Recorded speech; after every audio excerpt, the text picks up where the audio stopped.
Hello and welcome.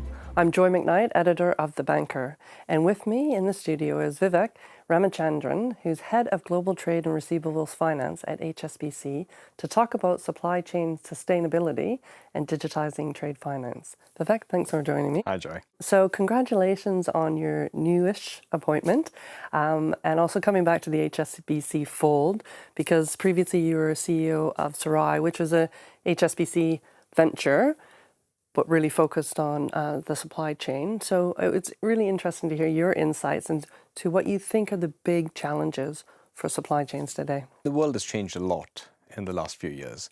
Supply chains over decades evolved with one singular objective: cost minimization. And you could argue that was done quite effectively. What that meant cost minimization came at was the expense of transparency and resilience. These have become two big themes, because if you don't know who's in your supply chain and you don't know what their credentials are, it's very difficult for you to take ownership for their actions. And we're moving into a world where companies are expected to take ownership for their supply chain actions. And resilience, for all the obvious reasons, whether it's COVID, whether it is supply chain shortages around logistics, or whether it's credit conditions worsening. So as we look forward and as companies start planning for the next 5-10 years, most companies now not just think about their capabilities and their facilities, they also start thinking about their supply chain much more actively.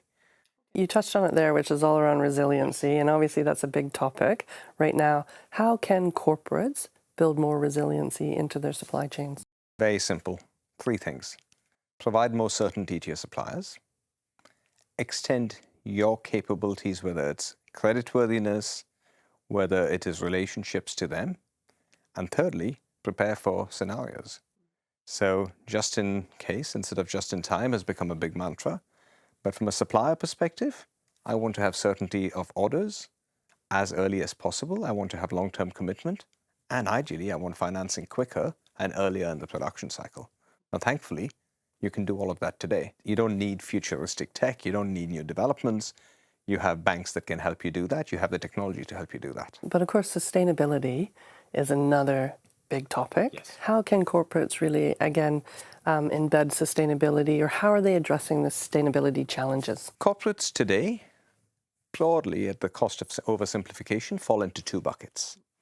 You have corporates who are being proactive about driving the sustainability agenda, and corporates who are responding to the pressures on them. The second category are responding to regulatory pressures, shareholder pressures, activists, or internal employee pressures.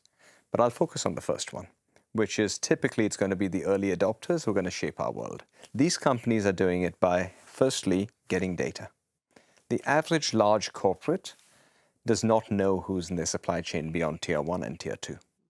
So if you want to do things like attest to the absence of human trafficking in your supply chain, that transparency becomes really important. The second is by incentivizing their suppliers to adopt new behaviors. I was talking to a large supermarket who estimates that 96% of their CO2 emissions are Scope 3 emissions, so in their supply chains. That's an astonishing number. So you could do everything you want to with your own commitments, but if over 95% is in your supply chain, you have to incentivize your supply chain. And thirdly is by actually selecting partners on that basis. So you can use stick and carrot to change behaviors, but at some point in time, you have to be much more discerning about who you work with. And sustainability credentials needs to be one of the screening criteria that you use. My last question is around digitising trade finance. Yes. That's the cover story for the September issue of The Banker, which is going to Sibos. How much progress have you seen in terms of that digitization journey? I think individual organizations like HSBC have made a huge amount of progress. So we have today, I think it's over 85% of our all trade transactions are initiated digitally. Where progress has been slower is where it required collaboration. That's where it feels like 2 steps forward, 1 step back. And I think actually your magazine talks about interoperability. We haven't got close to that. That's the holy grail. So I think the hard yards are still yet to be kind of passed at this point in time. And hopefully in the coming years, the banks, the insurance companies, the logistics companies can actually genuinely collaborate to tackle this, because it's not up to any one player. I think we've yet to make the progress that I think to genuinely push global trade along, we need to do better. Well, thank you so much for your insights, Vivek. Thank you, Joy.